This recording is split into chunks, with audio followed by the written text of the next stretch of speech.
अस्सलाम वालेकुम, आप देख रहे हैं इनसाइड पाकिस्तान। मैं हूं मोहम्मद ज़फ़ीर। बात करेंगे कराची में ना तो पानी है और ना ही बिजली। बुनियादी सहूलतों से महरूम है ये शहर और इसकी वजह क्या है? क्या वफाकी हुकूमत ने जो 1100 अरब रुपये का पैकेज का ऐलान किया था उस पर अमल दरामद कब होगा? दूसरी तरफ पानी की अगर हम बात करें तो वफाक और सिंध एक बार फिर आमने सामने हैं। K4 मनसूबे के हवाले से अभी तक कोई मस्बत पेशरफ्त नहीं हो सकी और इस वक्त कराची के शहरी जो हैं वो पानी को तरस रहे हैं। दूसरी तरफ शहबाज शरीफ का नाम ब्लैक लिस्ट में से निकालने का जो फ़ैसला है सुप्रीम कोर्ट में चैलेंज किया है और वज़ीर दाखिला शेख रशीद ये कहते हैं कि इसकी क्या गारंटी है, जिस तरह नवाज शरीफ वापस नहीं आ रहे, कि शहबाज शरीफ अगर चले जाते हैं तो इनको वापस कौन बुलाएगा?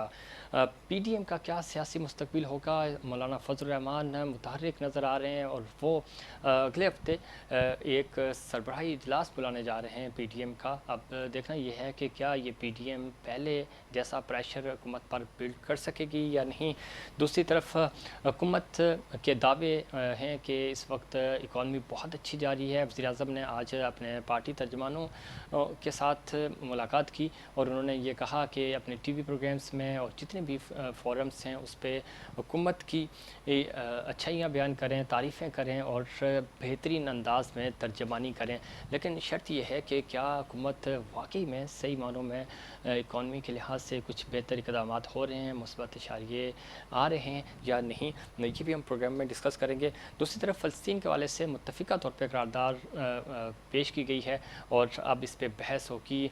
वज़ीर ख़ारजा शाह महमूद कुरैशी कहते हैं कि हम अपने फ़लस्तीनी भाइयों के साथ खड़े हैं, कश्मीरी भाइयों के साथ खड़े हैं और हम इखलाकी और सफारती हिमायत जारी रखेंगे। इन इश्यूज़ पे बात करेंगे। आज हमारे साथ स्टूडियो में मौजूद हैं जनाब डॉक्टर मिर्ज़ा इख्तियार बेग साहब, सीनियर रहनुमा हैं, सियासतदान हैं और ख़ास तौर पे बिज़नेस और सफारतकारी की अगर हम बात करें तो आप दोनों अमूर पे बड़ी गहरी नज़र रखते हैं। सीनियर रहनुमा हैं पाकिस्तान पीपल्स पार्टी के, खुश आमदीद कहते हैं आपको शो में। उनके साथ तशरीफ़ रखते हैं जनाब शमशाद सिद्दीकी साहब, आप सीनियर रहनुमा हैं पाक सरज़मीन पार्टी के, आपको भी खुश आमदीद कहते हैं। उनके साथ तशरीफ़ रखते हैं जनाब बैरिस्टर अली ताहिर साहब, आप माहिर कानून हैं, सीनियर तजियाकार हैं। बैरिस्टर साहब आपको भी खुश आमदीद कहते हैं। बेग साहब, गुफ्तगू का आगाज़ सबसे पहले आपसे करेंगे। कराची की अगर हम बात करें, कराची की डेवलपमेंट की बात करें, आप चूँकि बिज़नेस कम्युनिटी को लीड करते हैं, किस तरह देखते हैं वाकई में कराची में कोई डेवलपमेंट होती हुई नज़र आ रही है? अब अगर हम पानी ही की बात करें तो इतनी शॉर्टेज है, इस पर सिंध और वफाक फिर आमने सामने। जी, पहली चीज़ तो ये बड़ी बदनसीबी की बात है कि शहर कराची की ओनरशिप किसी सियासी जमात ने भी नहीं ली, किसी ने भी नहीं ली। और पिछली बारिशों में आपने देखा कि ये शहर यतीम नज़र आया और उसका एहसास आपको भी था, मुझे भी हुआ। इस बार फिर बारिश की बातें हो रही हैं, साइक्लोन की बातें हो रही हैं और लोगों में खौफ है कि फिर वही तबाही बर्बादी ना हो जो कुछ साल थी।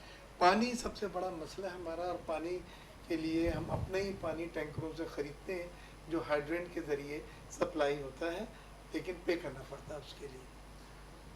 K4 का जो प्रोजेक्ट था उसमें 3 साल काम हुआ, कितने अरब रुपए खर्च हो गए और फिर एक दिन में हमारी मीटिंग थी चीफ मिनिस्टर साहब के साथ और उसमें वाटर बोर्ड वाले भी थे और दूसरे लोग भी प्लानिंग के थे और उन्होंने जब ये बात बतलाया कि जी रिविजिट करने जा रहे हैं इसके रूट को और इस प्रोजेक्ट को जो हम रोक रहे हैं, तो मैं तो उछल गया कि आप 3-4 साल काम करने के बाद जब 1 साल रह गया था, लोग उम्मीद कर रहे थे कि ये कभी भी K4 की अच्छी खबर सुनाएंगे कि K4 से पानी कराची वालों को मिलना शुरू हो गया है। अब आप 3 साल अरबों रुपए जा करके ये कह रहे हैं कि ये रिविजिट किया जाएगा मनसूबा और फिर बाद में इसको उन्होंने वापदा को दे दिया। ठीक। और वो पूरी कंपनियां जो इसमें एंगेज थी, अब उनके खिलाफ क्या कार्रवाई होती है ये मुझे नहीं पता। बहरहाल कराची वाले तो नाउमीदी का शिकार है, इसमें कोई शक नहीं। कराची के साथ ज़्यादती होती है। कराची के अगर हम बात करें, कराची सूबे को 90% रेवेन्यू जनरेट करके देता है, वफाक को 60 से 70% रेवेन्यू जनरेट करके देता है, लेकिन उसके बावजूद कराची जो है वो उसके साथ सौतीली माँ जैसा सलूक किया जाता है। इसकी क्या वजह है? शमशाद सिद्दीकी साहब, आपकी पार्टी का ख़ास तौर पर स्टांस ही कराची रहा है और अब कराची के हकूक़ की बात करते हैं। K4 मनसूबे की अगर हम बात करें, मुस्तफ़ा कमाल साहब ने इस पे बड़ा काम किया। अब ये मनसूबा हमें जिस तरह बेग साहब भी बता रहे थे रिविज़िट हो रहा है, क्यों इसको दोबारा से रिफ्रेश करने की तरफ जा रहे हैं, जबकि कराची पहले ही पानी को तरस रहा है, यहाँ पे डिस्ट्रीब्यूशन का इशू है, कहाँ लैक आ रहा है, प्रॉब्लम्स कहाँ आ रही हैं? जी बिस्मिल्लाहिर्रहमानिर्रहीम। सबसे पहले तो ईद मुबारक आपको भी और तमाम सामीन को भी, और मैं शुक्रिया करता हूँ बेग साहब का कि इन्होंने बड़ी ज़बरदस्त बात शुरू की कि किसी पार्टी ने कराची को ऑन नहीं किया, और हम भी यही बात कहते हैं कि कराची को किसी पार्टी ने ऑन नहीं किया। भाई कराची के देखें 3-4 मसले हैं, अगर वो मसले हल कर दिए जाएँ तो कराची ठीक हो जाएगा। आप देखें ना कि अगर आप ये जिस K4 की आप बात करें, ये मुस्तफ़ा कमाल साहब ने कंसीव किया था ये प्रोजेक्ट, उस वक्त इसकी लागत कोई मेरे ख्याल 36 बिलियन थी, फिर ये बढ़ के 54 पे हो गई, अभी 84 पे चली गई है, और अभी कुछ पता नहीं है कि कब कंप्लीट होगा। कुछ सूबाई हुकूमतें हैं वो कहती हैं हमारा हिस्सा है, वफाकी गवर्नमेंट कहती है कि सूबाई गवर्नमेंट जो अपना हिस्सा पे नहीं कर रही, इसलिए अब हम इसको कंप्लीट करेंगे। चूँ चूँ का मुरब्बा बना हुआ है तमाम।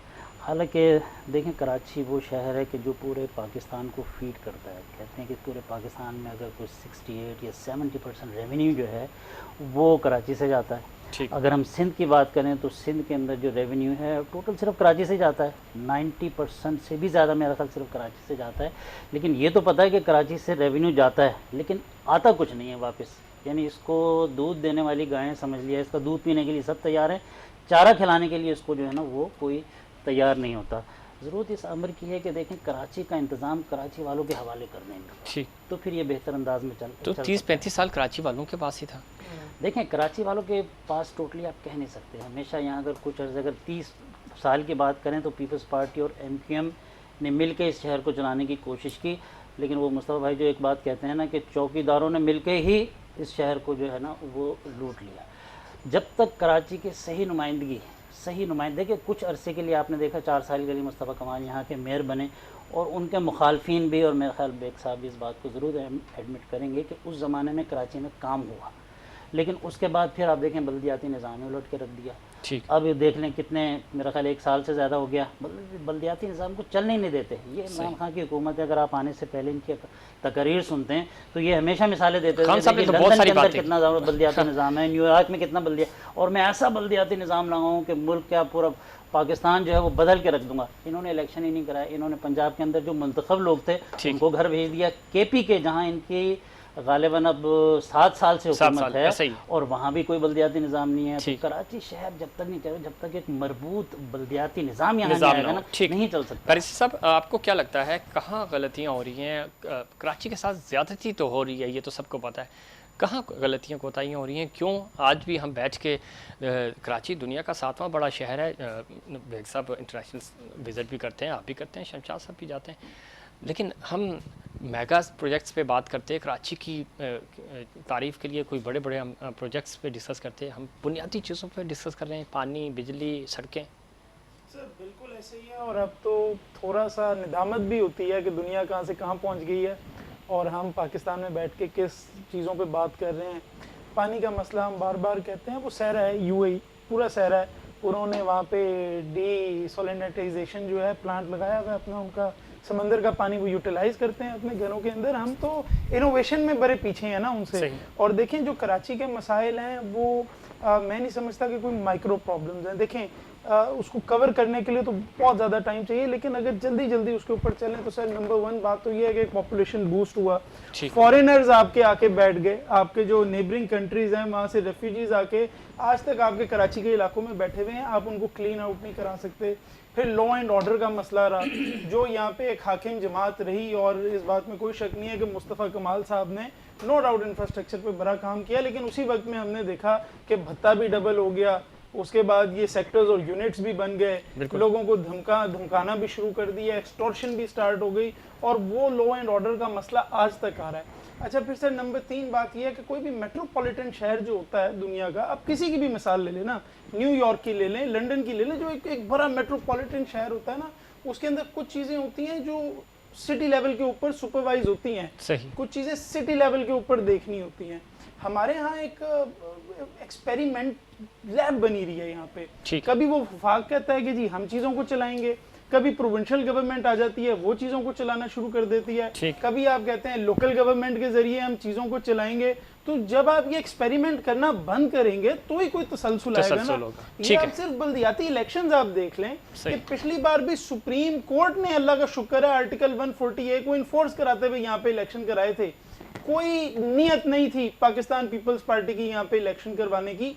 और अब भी देखें जब इलेक्शन होंगे तो मैं आपको बता रहा हूँ कि अल्टीमेटली सुप्रीम कोर्ट ही आके करवाएंगे। ठीक है, कोर्ट। और सिर्फ एक चीज सर मैं ऐड करूँ कि ये कोई किसी एक जमात का मसला नहीं है। आप पंजाब में देख लें, अभी सुप्रीम कोर्ट का वर्डिक्ट आया कि उन्होंने इलेक्टेड जो नुमाइंदे थे वो सारे के सारे उठा के फारिग कर दिए, और उन्होंने भी कहा कि इनको फौरी तौर पे दोबारा बहाल करें। तो ये एक मसला जो है ये पूरे स्पेक्ट्रम के ऊपर फैला हुआ है। ठीक है।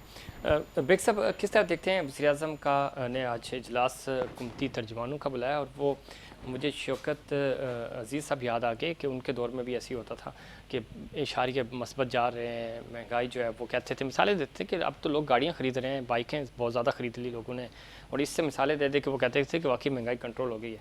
आपको लगता है सही मानों में, चूँकि आप बिज़नेस को समझते हैं कि इसमें हुकूमत भी मान रही है कि महंगाई जो है उसने तमाम रिकॉर्ड तोड़ दिए हैं। अफरात ज़र जो आप जिसको महंगाई कहते हैं डबल डिजिट पे चली गई 11 से 12%। खाने पीने के अशिया बिलखुसूस, जिसमें आप शक्कर ले लें, आटा ले लें, खुर्दनी तेल ले लें, मीट 86% बढ़ गया है, खुर्दनी तेल 26% बढ़ गया है, शक्कर में 37% इजाफा हुआ है। तो कोई मैकेनिज्म नहीं है, और उसका रात को आप सुबह सो के उठते हैं और पता चला दूध की कीमत में 30 रुपए का इजाफा फी लीटर आप लें या ना लें। तो ना डिमांड सप्लाई को मैकेनिज्म को मेंटेन कर सके, और ना प्राइस कंट्रोल मैकेनिज्म को, ये दो ही चीज़ें होती हैं जी, प्राइसेस कंट्रोल करने की, उसको भी ये मेंटेन नहीं कर सके। और आज मैं कहता हूँ कि एक आदमी जितना सफ़ेद पोश परेशान है ज़िंदगी में मैंने उसको नहीं देखा। अभी आप देखें ईद पे एक आदमी ने 3 दिन पहले अपने 4 बच्चों को नहर में फेंका, और सज़ा क्या थी? उन बच्चों ने खाने के लिए और नए कपड़ों के लिए दरख्वास्त की थी। इस मुल्क को जब आप इस हालत में ले आए हैं, मैं समझता हूँ कि इससे ज़्यादा अबतरी नहीं हो सकी। आपने एग्रीकल्चर सेक्टर जो पाकिस्तान का था, जो कायदे आज़म कहते थे ज़रूरी सनती पाकिस्तान, कि इतनी ज़राअत है हमारी, हमारे 4 सीज़न है, हमारे फर्टाइल लैंड है, मेहनत कश किसान है, एग्रीकल्चर सेक्टर की दुनिया के सबसे बड़ा आपाशी निज़ाम है। आपने उस निज़ाम को बैठा दिया। आज आप आटा भी इंपोर्ट कर रहे हैं, शुगर भी इंपोर्ट कर रहे हैं। कॉटन की 13 मिलियन बेल फसल होती थी, 6.5 मिलियन बेल पे आप आ गए, और आपने एग्रीकल्चर सेक्टर को माइनस में ला के डुबो दिया। सही। उससे क्या हुआ? ये महंगाई खाने पीने के अशिया में हुई। एक वक्त थी जब हम एक्सपोर्ट करते थे वीट को, हम एक्सपोर्ट करते थे शुगर को, हम एक्सपोर्ट करते थे, और दूसरी अशिया को जो फ्रूट्स हैं, वेजिटेबल्स हैं। सही। तो ये मेरे समझ में नहीं आ रहा है कि किस तरह से कह रहे हैं कि माशी इशारे सब बेहतर है। मुझे कुछ समझा दे, मैं भी माशियत के स्टूडेंट हूँ, बस आसानी से समझ जाऊँ। बिल्कुल ठीक है। शमशाद साहब, आप भी जो कि इकॉनमी को बहुत अच्छे से समझते हैं, हुकूमत वादे दावे अगर उनके देखें, जो वो उनके जो माशी जादूगर हैं वो जो दावे कर रहे हैं वो, और हकीकत बिल्कुल मतलब उलट है। आवाम की दस्तरस से जिस तरह बेग साहब बता रहे थे चीज़ें निकलती जा रही हैं, और सफ़ेद पोश वाले तो कहीं दबके ही रह गए हैं, वो तो अब कम्प्लीटली फेलियर है। देखें जब पीटीआई की हुकूमत आई थी तो उस वक्त 4% था सर, ये प्रतिशत जिसकी आपने बात की 12%, बल्कि मेरा ख्याल है 12 से भी ज़्यादा। लेकिन ये कंपैरिजन देखें ना, अभी अगर आपने वो टेलीफोनिक खिताब देखा होगा प्राइम मिनिस्टर साहब का, उसमें कहने की नहीं इंडिया में देखें इतना महंगा है, बरतानिया में इतना है। तो मुझे वो मोहतरमा बेनज़ीर शहीद बेचारी याद आ गई। उन्होंने एक दफ़ा जब थोड़ी महंगाई हुई थी तो उन्होंने कहा कहाँ महंगाई है, देखें ना यूके के अंदर 2 पाउंड पर किलो पोटैटोज़ जो है ना वो बिक रहे हैं। तो ये मेरा ख्याल उसी नहज पे चल रहे हैं। कोई हमें इनकी तरफ से कोई कोशिश नज़र नहीं आती। होता है ना, जैसे जिस तरह से वादे किए थे कि हम 90 दिन के अंदर करप्शन ख़त्म करेंगे, महंगाई ख़त्म करेंगे, वज़ीर आज़म को यूनिवर्सिटी बना देंगे। 3 साल बाद कह रहे हैं कि अभी हम सीख रहे हैं, तो अब ये कह रहे हैं कि हम सीख रहे हैं। ये तो यार बड़ा इतनी यानी 22 करोड़ आवाम पे तजर्बा जो है तो बहुत महंगा पड़ गया। यानी होता है ना बाज़ दफ़ा कि नज़र आता है कि आप टास्क फोर्स बनाते हैं कि यार चलें आप फोकस करें, जरा इसको महंगाई को कम करें, आप जरा टाइगर फोर्स उन्होंने बनाई थी। हाँ, टाइगर फोर्स, अब वो भी नज़र नहीं आ रही। हम तो ढूंढ के थक गए, वो तो मतलब जू में भी नज़र नहीं आता टाइगर। अच्छा, सही, बिल्कुल ठीक कह रहे हैं। बैरिस्टर साहब, नहीं छोड़ूंगा, आज फिर उन्होंने कहा कि मैं नहीं छोड़ूंगा। शहबाज शरीफ हो या कोई भी हो जिसने कौमी दौलत लूटी है, वो वापस लेके आएंगे। ये तो 90 दिन में ही वापस ला रहे थे, कोई 1 अरब उनके मुंह पे मार रहे थे, 2 अरब उधर मार रहे थे, तो कहाँ गए? सर देखें, नैरेटिव की जंग है, अपीयरेंसेस की जंग है, और आज तर्जुमानों का इजलास भी वज़ीर आज़म ने बुलाया हुआ था, उसके अंदर सारी बात ही ये हुई है। जैसा कि नवाज शरीफ साहब इस मुल्क से बाहर गए और पंजाब हुकूमत ने एक रिपोर्ट की कि ये तो गए कि गए, हालात बिल्कुल ही स्टाक हैं, बाहर नहीं गए तो खुदा ना खास्ता कुछ ना कुछ हो जाएगा। वहाँ अभी तक उनका ट्रीटमेंट नहीं हुआ, तो आपको पता है हुकूमत को बड़ी क्रिटिसिज्म मिली थी। हम जैसे जितने भी लोग थे, हमने कहा कि ये आपका कौन सा एहतसाब का बयानी है कि एक कन्विक्टेड आदमी जो है वो उठ के बाहर चला जाता है। और अब देखें, नवाज शरीफ एब्सकॉन्डर डिक्लेयर हो चुका है इस्लामाबाद हाई कोर्ट से। ये एक ऐसी चीज़ है जो हमने नज़र में रखनी है कि वो यहाँ से गया, वहाँ जाकर अब वो एब्सकॉन्डर डिक्लेयर हो चुका है। तो एक नैरेटिव की जंग है, और मैं ये ज़रूर समझता हूँ अलबत्ता इसके अंदर कि ज़ाहिर हुकूमत ने अपना नैरेटिव पुश करना है, लेकिन 2 चीज़ें इसके अंदर बड़ी इंपॉर्टेंट हैं। एक तो जो फुर्ती दिखाई गई कि चांद रात को ही आपने समरी जो है वो फ्लोट कर दी, ठीक, और कैबिनेट में व्हाट्सएप के जरिए मिल गई। अगर इतनी फुर्ती बाकी जो कौमी मसाइल हैं उनके ऊपर भी दिखा दें, तो आज पता नहीं इनकी जो परफॉर्मेंस के ऊपर हम गालियां देते हैं वो आज इनको नहीं दे रहे होते। दूसरी बात सर इसके अंदर ये है कि देखें, एक लाहौर हाई कोर्ट का ऑर्डर था। अब टेक्निकलिटीज़ की अलग बात है कि देखें, हुकूमत बहुत बुरी तरह से इसमें नहीं फंसेगी। आगे छुट्टियां थी, वो कहेंगे हमें ऑर्डर ट्रांसमिट नहीं हुआ, छुट्टियों के बाद जब ऑर्डर ट्रांसमिट हुआ हमने निकाला, जितनी देर में निकाला ब्लैक लिस्ट में कैबिनेट ने नाम डाल दिया।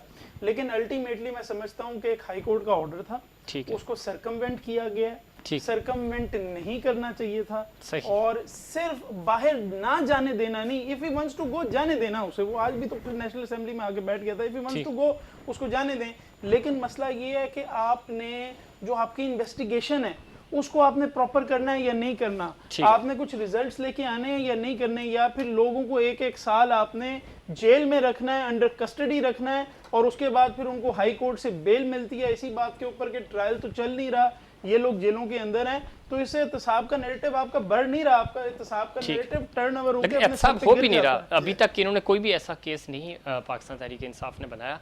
जितने भी केसेस चल रहे हैं वो प्रीवियस केसेस हैं, और फिर इन 2.5 सालों में सवाल ये पैदा होता है कि पाकिस्तान तहरीक इंसाफ ने क्या किया, इनकी हुकूमत ने क्या किया कि ये एक भी करप्शन का केस सामने क्यों नहीं ला सके। और वज़ीर आज़म बार बार ये कहते हैं मैं किसी को एनआरओ नहीं दूंगा, मैं शहबाज शरीफ को नहीं छोड़ूंगा, मैं चोरों को नहीं छोड़ूंगा, लेकिन हम ये देखते हैं कि वो एक तरफ उनकी स्पीच ख़त्म होती है और अगले ही लम्हे वो लोग यहाँ से मुल्क छोड़ के जा रहे होते हैं। वज़ीर आज़म की बातों में तज़ाद क्यों है, इस पर मज़ीद बात करेंगे, लेकिन उससे पहले कमर्शियल ब्रेक।